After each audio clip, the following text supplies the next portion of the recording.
ஜார்க்கண்ட் மாநிலத்தில் நாடாளுமன்ற தேர்தல் மே 13 தொடங்கி பல கட்டங்களாக ஜூன் 1 வரை நடைபெறவுள்ளது.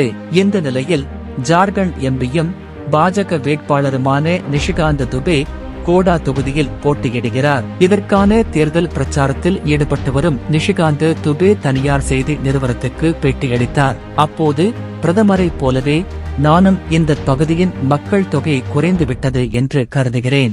1947ஆம் ஆண்டு பீகாரின் ஒரு பகுதியாக இருந்த ஜார்க்கண்ட் மாநிலத்தில் பழங்குடியின மக்கள் தொகை 11% குறைந்துள்ளது. கைது செய்யப்பட்ட அமைச்சர் ஆலம்கீர் ஆலம் வங்காளதேசத்தை சேர்ந்த முஸ்லிம்களுக்கு மட்டும் குடியுரிமை வழங்கியதால் முஸ்லிம் மக்கள் தொகை உயர்ந்துள்ளது. வங்காளதேசத்தவர்களின் காதல் நில ஜிஹாதில் இருந்து பழங்குடியினரை காப்பாற்ற RSS கிறிஸ்தவ மிஷனரிகளுடன் கைகோர்க்க வேண்டிய நேரம் வந்துவிட்டது.